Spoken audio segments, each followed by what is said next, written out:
Yo, thanks for the request, man. We Can't Be Neutral on a Moving Train by Vinnie Paz. Last time I did Vinnie Paz, he actually ended up getting blocked, so let's hope you guys see this.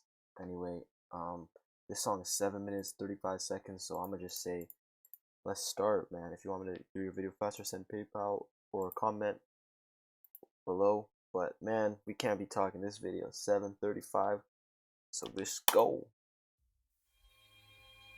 God of the Serengeti. Governments lie all the time. Well, not just the American government.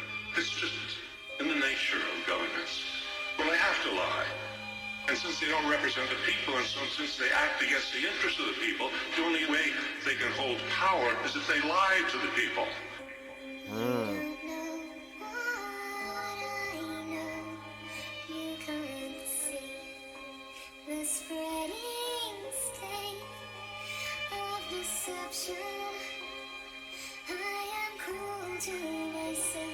Things will never be the same. If they told people the truth, they wouldn't last very long. I will hold my silence like a weapon in my hand. If I use it, I would never listen. You could never understand. Columbus came ashore greeted with nothing but niceness. Sailing west in attempt to find golden spices. Dominated by the popes and friendly for ISIS. The Catholic Church expelled Jews and claimed it was righteous. The first man to see land would get a reward and get a yearly pension for life clearly from God. A young sailor saw land, said we isn't far. Columbus lied, said he saw it the evening before. They touched ground, they were greeted by the Arawak. Columbus had them locked up as prisoners in an hour flat. He wanted to find a source of gold, and that was that. And when they Yeah, that's what happened, man. He came Columbus. Columbus is a little controversial because he was not a good dude, man. He was not a good dude when he came to the New World, man. I mean, he had his expeditions and he got a lot of them killed with enslavements and killings and of course smallpox. That killed a bunch of the First Nations, man.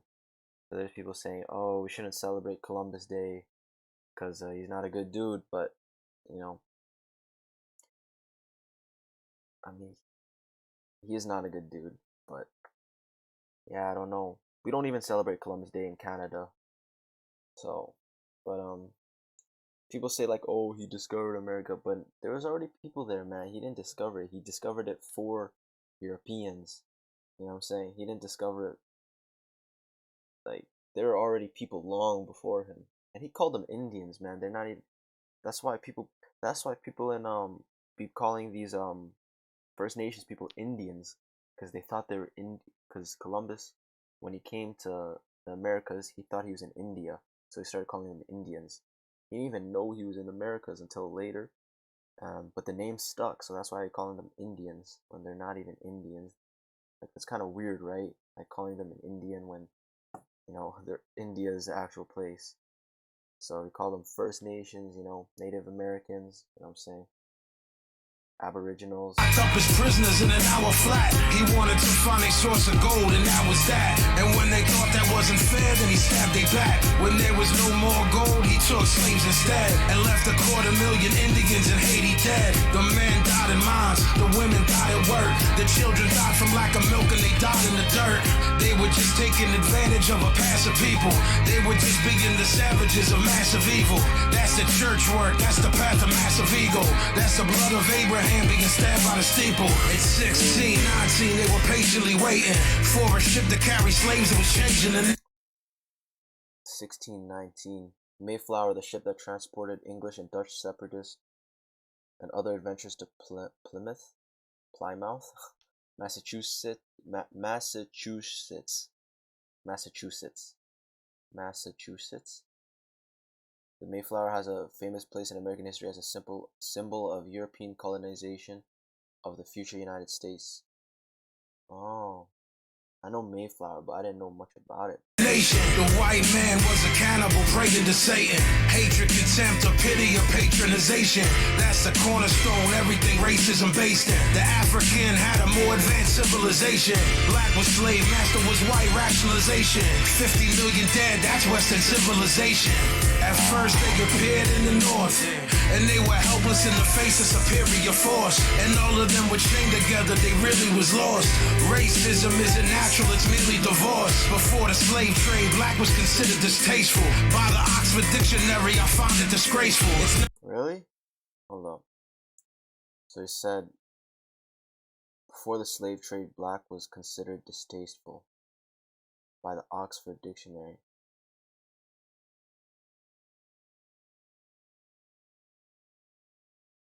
Oh, damn, bro. I did not know that. a natural tendency to be bitter and hateful. It's a natural enemy of the critical staple. Slavery grew as the plantation system grew. The reason for that's kinda easily traceable. Society of helpless dependence was capable of saying fuck a slave master, you in slavery too. 7 slaves were put to death for murdering master. Fear of slave revolt had them developing faster. You a Catalan killer, an elegant bastard. I would burn the white man while smelling the ashes. From time to time, white man was part of the resistance. White indentured servants wanted no part of the system. King Philip's War showed that if people would listen, that they could maybe break the complex chain of oppression. Tyranny is tyranny, but that's a concession.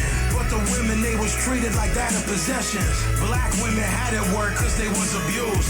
That's the white justification of Aryan blues. The next move was to dominate the Mexicans. James Polk dominated them like they was next to kin. James Polk led the nation into the Mexican-American War to claim that what is now most of the southwestern United States today. While he oversaw the war, he also tried staying on good terms with the inhabitants. James Polk's a president, right? I don't know which one he is, but actually let's just find out. James Polk. 11th. Okay.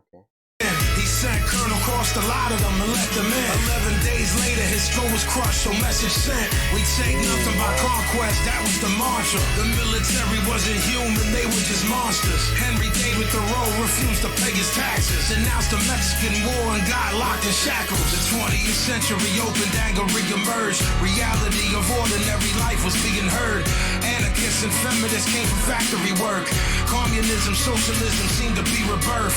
War is the health of the state is what Bourne said. And if you was born around that time, you was born dead. The Espionage Act tagged people. Dang, man, I don't know any of this stuff. What is the Espionage Act? The Espionage Act's wording was double-edged and directly contradicted himself. It said, whoever, when U.S. is at war, will willfully cause an attempt. These are such big words, man. Whoever, when the U.S. is at war, shall willfully cause or attempt to cause insubordination, disloyalty, mutiny, or refusal of duty in the military. Someone can put that in simple words for me. What is Espionage Act? Like, this is kind of hard to... Enlistment. I mean, espionage is like spies, right? Something have to do with Cold War. That's what Bourne said. And if you was born around that time, you was born dead. The Espionage Act tagged people. If I were to research everything deeply, this video would be 45 minutes long. So, y'all gotta help me in the comments a bit. Confused, cause it was double talking, they didn't know how it'd be used. Oh, double talk? Is he talking about like 1984? Because double think is 1984. The Espionage Act was directly contradicting itself, so it's double talk. Wow. If you just think about it like double think. Y'all read 1984? George Orwell? Double think is like when you have like 2 ideas in your head that contradict each other, but you believe it. You know what I'm saying? It's a newspeak word, I think. I haven't read that book in a long time, man, but that book is dope. Espionage Act tagged people confused, cause it was double talking, they didn't know how it'd be used. Supposedly it was an act against spying. Du Bois noted that was bullshit and they was lying. Charles Shank was arrested in Philadelphia for printing and distributing leaflets because they was helping you. He was indicted, tried, and then found guilty, and spent 6 months in jail. Don't that sound silly? Had his freedom taken away. Oh. So he's saying it sounds, because you know about like freedom of expression and the press, and he was talking about like, he was talking bad about like working for a secretary for the Socialist Party of America. He also called military conscription a form of slavery. So he was distributing mail to the military, and then they arrested him because, well, I don't know, maybe he got arrested because of the Espionage Act, but I think Vinnie Paz is saying, like, doesn't it sound silly because in the Constitution there's like freedom of the press, right? Something like that, man. By his own nation, but there's a lesson: do not submit to intimidation. The act still exists today, and this shit is real. Supposedly Kennedy tried to have that shit appealed. Eugene Debs did 10 years for no purpose. He obstructed the recruiting and enlistment service. The post office started taking mail privileges of magazines who printed anti-war sentiments. A socialist named Fairchild had it right. He said that they can shoot me, but they can't make me fight. They sentenced him to a year in jail, and that was reckless. 65,000 men, conscientious objectors. They were sent to army bases to work there. They were treated sadistically and were hurt there.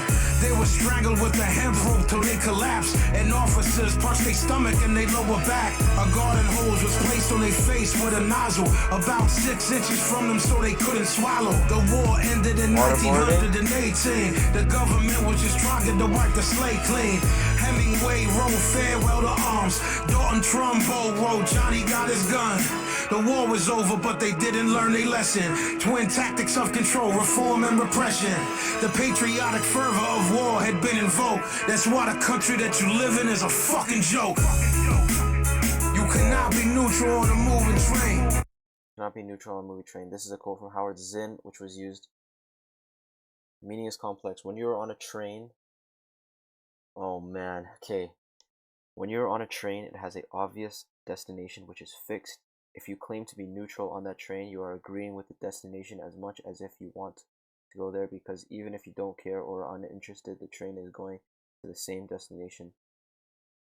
Zinn and Vinnie Paz use this in a sense that those who do nothing against an evil system, whether it be slavery, capitalism, racism, or any other system of oppression, are condoning the destination. You have to pick a side on the train, or you're going to stop it, or you're going to go along with it.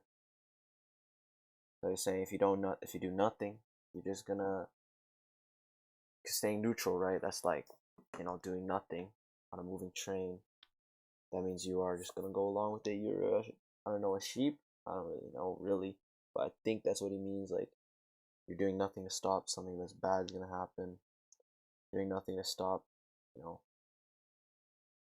these terrible things from happening. You can't be neutral. You gotta do something. You gotta go this way or that way. You gotta pick a side. This is a story about the lies that your teacher told you. This is real, actual, factual. No lies in the whole record. If you don't believe me, look it up. I'm trying to share the shit that I learned with y'all. Do the knowledge. Your government does not care about you. My brain is working out right now. The people in power do not care about you. Understand that. Power to the people.